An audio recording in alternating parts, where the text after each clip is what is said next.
3 मई 2024 को तारीख में पहली मर्तबा पाकिस्तान का iCube सैटेलाइट चाइना के सबसे मजबूत लॉन्ग मार्च 5Y8 रॉकेट के जरिए चीन के हेनान स्पेस स्टेशन से स्पेस की तरफ रवाना किया जाता है। चाइना के इस शेंगी 6 मिशन में Italy, Pakistan, European space agency के मून स्टडिंग पेलोड्स मौजूद हैं। पाकिस्तान का iCube कमर सैटेलाइट और बाकी पेलोड्स चांद के ऑर्बिट में दाखिल होने के बाद ये काम किस तरह करेंगे और हम इससे चांद के शुरुआती स्टेजेस को किस तरीके से समझ सकेंगे और फ्यूचर में हम इस मिशन से क्या फ़ायदा उठा सकते हैं, क्या अचीव कर सकते हैं। तो आइए इस वीडियो में इन चीज़ों को समझने की कोशिश करते हैं। मेरा नाम है एहसन बिन इशत और आपको एक नई वीडियो में खुश आमदीद। मून मिशंस की कई इकसाम होती हैं, जैसे फ्लाई बाय मिशन। इसमें स्पेस क्राफ्ट चांद पे ना उतरता है और ना ही उसके इर्द गिर्द ऑर्बिट करता है, बल्कि साइड से होता हुआ चला जाता है। सोवियत यूनियन 7 अक्टूबर 1959 में अपना तीसरा स्पेस एयरक्राफ्ट लूना 3 मून के ऑर्बिट में भेजता है और यूं हमें चांद की पहली तस्वीर देखने को मिलती है। ये वो चांद का हिस्सा था जो ज़मीन से देखने पर नज़र नहीं आता।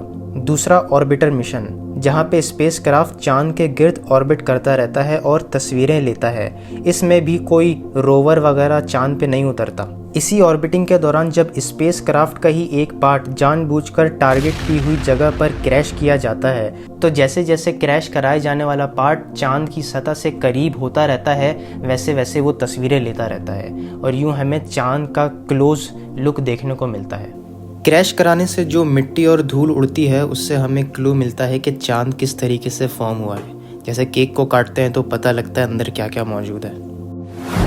और ये मिशन 28 जुलाई 1964 में नासा के ज़रिए लॉन्च किया गया, जिसे रेंजर 7 कहते हैं। फिर 1969 में नासा का पोलो 11 मिशन, जिसमें नील आर्मस्ट्रॉन्ग इंसानी तारीख में पहली बार चांद पर कदम रखते हैं।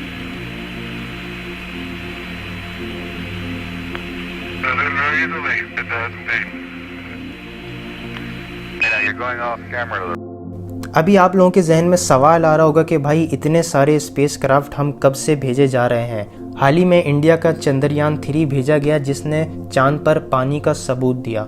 और अब चाइना की तरफ से शेंगी 6 जो कि 3 मई 2024 को लॉन्च किया गया, जिसमें पाकिस्तान का भी सैटेलाइट मौजूद है। चाइना के इस शेंगी मिशन के बारे में आगे चल के बात करते हैं। पहले ये जान लेते हैं कि पाकिस्तान के सैटेलाइट की क्या हकीकत है। असल में इस्लामाबाद की इंस्टीट्यूट ऑफ स्पेस टेक्नोलॉजी और Pakistan national space agency SUPARCO ने चाइना की शंघाई यूनिवर्सिटी के साथ मिलकर एक मिनिएचर सैटेलाइट या नैनो सैटेलाइट डिज़ाइन किया है, जिसका नाम है iCube कमर। दोस्तों, ये सैटेलाइट साइज़ में छोटा है, जिसका वज़न तकरीबन 7 किलो है।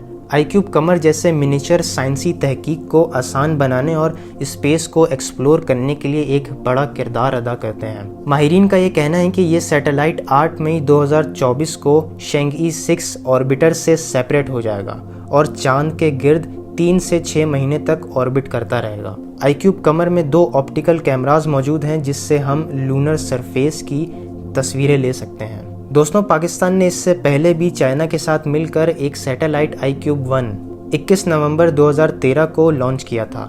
इस सैटेलाइट को ज़्यादा ऊंचाई पर लेके नहीं गए, समझें ये अर्थ के गिर्द ही ऑर्बिट में था। और आपको बताते चलें, पाकिस्तान इस खित्ते के अंदर पहला मुल्क था जिसने स्पेस टेक्नोलॉजी के अंदर बरतरी हासिल की, जिसमें पाकिस्तान 7 जून 1962 में अपना फर्स्ट रॉकेट लॉन्च करता है। इस रॉकेट में कोई सैटेलाइट या रोवर वगैरह मौजूद नहीं था और इस रॉकेट का नाम था रहबर 1। फिर दोस्तों, 1980 में सियासी निज़ाम में इंतशार की वजह से स्पेस एजेंसी सुपार्को को मुश्किलात का सामना करना पड़ा, जिससे सैटेलाइट मिशन मुलतवी हो गया था। ये सैटेलाइट मिशन यूं मुमकिन हुआ, असल में ये एक ऑफ़र थी चाइना स्पेस एजेंसी की तरफ से एशिया पैसिफिक स्पेस के मेंबर स्टेट्स को, जिनमें तुर्की, चाइना, पाकिस्तान और बांग्लादेश वगैरह शामिल हैं। और यूं मुकम्मल जायज़ा लेने के बाद पाकिस्तान का प्रपोजल एक्सेप्ट कर लिया जाता है। इसके अलावा शेंगी 6 में फ्रांस का पेलोड भी मौजूद है, जिसे डिटेक्शन ऑफ आउटगैसिंग रेडॉन कहा जाता है। ये एक इंस्ट्रूमेंट है जिसे डिज़ाइन किया गया है गैस को डिटेक्ट करने के लिए। रेडन एक नेचुरल गैस है जो चांद के क्रस्ट और वहाँ मौजूद चट्टान और मिट्टी, पानी वगैरह से निकलती है। इसी तरह यूरोपियन स्पेस एजेंसी से स्वीडन का पेलोड स्पेक्ट्रोमीटर जो सोलर विंड की इन्वेस्टिगेशन करेगा। असल में ये सोलर विंड्स हवाएं होती हैं जो चार्ज पार्टिकल्स की बनी होती हैं, जो एस्ट्रोनॉट्स के लिए खतरे का बाइस बन सकती हैं। और साथ ही इटालियन लेज़र रेट्रो रिफ्लेक्टर, ये क्या काम करता है, अर्थ स्टेशन से भेजी गई लाइट बीम को वापस रिफ्लेक्ट करता है, जिससे डायरेक्शन और फासला आला दुरुस्तगी हाई एक्यूरेसी के साथ मालूम किया जा सकता है। दोस्तों, चाइना का ये मिशन बहुत अहम है, समझे ये शुरुआत है, क्योंकि चाइना 2030 में एस्ट्रोनॉट्स को भेजने वाला है और वहाँ पर एक permanent international lunar research centre south pole के एरिया में बनाना चाहता है। साउथ पोल चांद का वो हिस्सा होता है जो ज़मीन से नज़र नहीं आता। वहाँ अंधेरा होता है क्योंकि वहाँ पे सनलाइट नहीं पड़ती, जिसे फार साइड ऑफ मून कहते हैं। वहाँ की सतह पर क्रेटर्स जो तकरीबन 4 बिलियन ईयर्स पुराने हैं, उनके अंदर वाटर मॉलिक्यूल्स फंसे हुए मौजूद हो सकते हैं। इसीलिए शेंगी 6 स्पेस क्राफ्ट से लैंडर साउथ पोल के 2500 किलोमीटर के दायरे के अंदर अंदर लैंड करेगा और इससे तकरीबन 2 किलो मिट्टी और चट्टान के सैंपल जमा किए जाएंगे। फिर जो एसेंडर लैंडर से जुड़ा होता है वो चांद की सतह को छोड़कर वापस से स्पेस क्राफ्ट से अटैच हो जाएगा और यूं स्पेस क्राफ्ट सैंपल लिए ज़मीन की तरफ वापस आने लगेगा।